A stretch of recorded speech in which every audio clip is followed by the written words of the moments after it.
భారీ ప్రాణ నష్టం జరిగాక కళ్లు తెరిచింది వైజాగ్ స్టీల్ యాజమాన్యం. అయితే బదిలీలు, సస్పెన్షన్ల ద్వారా శాశ్వత ప్రయోజనం ఉండదన్నది కార్మిక సంఘాల మాట.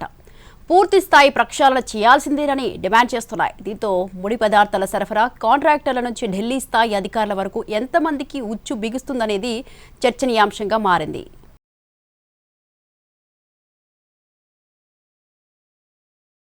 పోరాడి సాధించుకున్న విశాఖ ఉక్కులో అవినీతి పందికొక్కులు చొరబడ్డాయనేది కొత్త విషయం కాదు. గతంలో సిబిఐ విచారణలు కూడా జరిగాయి. బాధ్యులైన అధికారులపై చర్యలు తీసుకున్నారు కూడా. నిర్వహణ వైఫల్యాలతో పాటు రా మెటీరియల్ నాణ్యతపై నిఘా, నియంత్రణ కొరవరటం వల్లే స్టీల్ ప్లాంట్ నష్టాలు ఎదుర్కొంటోందని ట్రేడ్ యూనియన్లు మొదటి నుంచి చెబుతున్నాయి. ఉత్పత్తికి విఘాతం కలగడమే కాకుండా వందల కోట్ల రూపాయల విలువైన మిషనరీ దెబ్బతింటోందని, కన్వేయర్ బెల్టులు సహా ఒక్కొక్కటిగా వ్యవస్థలు కుంటుపడే ప్రమాదముందని ఆరోపిస్తున్నాయి. కేంద్రం భారీ ఆర్థిక ప్యాకేజ్ ఇవ్వడంతో పాటు 100% ఉత్పత్తి లక్ష్యంగా పెట్టడంతో యాజమాన్యం విధానంలో మార్పులు వచ్చాయనే వాదన బలంగా ఉంది. ఉన్నత స్థాయిలో అలసత్వం, ఒత్తిళ్ల కారణంగా నాసిరకం ఉత్పత్తుల కొనుగోళ్లకు ద్వారాలు తెరిచారనేది ప్రధానంగా మారింది. వీటి కారణంగానే తరచూ ప్రమాదాలు చోటు చేసుకుంటుండగా ఈ మధ్య SMS 1లో పేలుడు సంభవించింది. సంఘటన స్థలంలోనే 8 మంది సజీవ దహనం కాగా సీనియర్ ఉద్యోగులు పైడిరాజు, సూరిబాబు ఆసుపత్రిలో ప్రాణాలతో పోరాడి ఓడిపోయారు. ఈ మరణాలన్నీ మేనేజ్మెంట్ హత్యలేనని కుటుంబ సభ్యులు గగ్గోలు పెడుతున్నారు. ప్రమాదానికి కారణం నాసిరకం రా మెటీరియల్ అనే అనుమానాలు ఉన్నాయి. స్టీల్ మెల్ట్ స్టేషన్ 1లో జరిగిన లాడిల్ పేలుడుకు నాసిరకం ఫెర్రో ఎల్లాయిస్ కారణమని నిపుణులు ప్రాథమికంగా అంచనా వేస్తున్నారు. ద్రవపు ఇనుములో ఉన్న ఆక్సిజన్ బ్లోయింగ్ చేయడానికి అల్యూమినియం, నాణ్యమైన ఫెర్రో ఎల్లాయిస్ కలుపుతారు.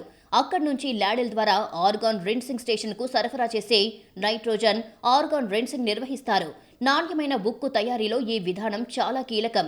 ఈ సమయంలో నాసిరకం ముడిసరుకులో ఉండే స్లాగ్ వల్ల వ్యర్థ వాయువులు ఉత్పత్తి అయ్యే అవకాశం ఉంది. వాయువులు ఒత్తిడికి గురై ఒక్కసారిగా బయటికి రావడంతో తాజా ప్రమాదం జరిగి ఉంటుందని భావిస్తుండగా ఫైర్ బబుల్ వంటివి ఏర్పడి భారీ పేలుడు జరిగింది.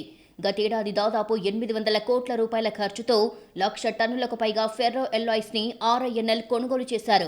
సిలికో మాంగనీస, ఫెర్రో మాంగనీస్లను టన్ను 70,000 చొప్పున బయట నుంచి కొనుగోలు చేశారు.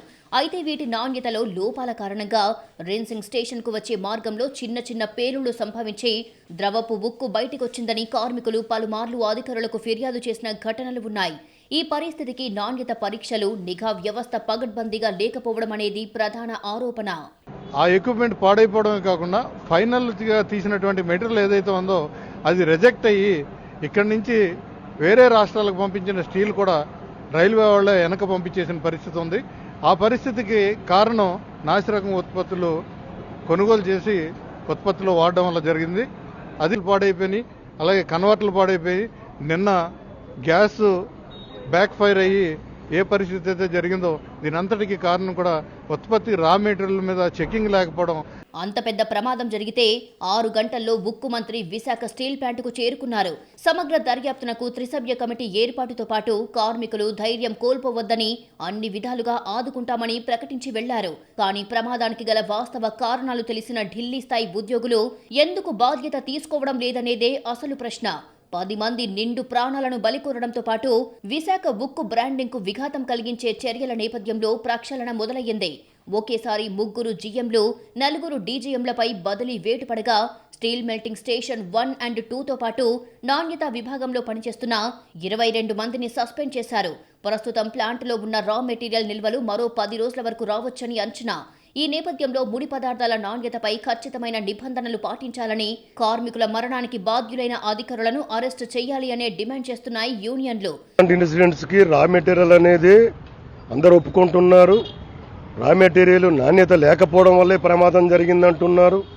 కాబట్టి ఎవరైతే నాణ్యత లేని మెటీరియల్ సప్లై చేశారో వారిని ఇమీడియట్లీగా వాళ్ళ మీద కేసులు పెట్టాలి, వాళ్ళని ఇమీడియట్లీ అరెస్ట్ చేయాలి. ప్రమాదానికి కారకులైనటువంటి ప్రతి ఒక్క వ్యక్తిని అరెస్ట్ చేసి వాళ్ళ మీద ఎంక్వైరీ చేయించాలనేది. ప్రమాదం తర్వాత స్టీల్ ప్లాంట్లో ఉత్పత్తిని సాధారణ స్థితికి తెచ్చేందుకు యాజమాన్యం ప్రయత్నాలు చేస్తోంది.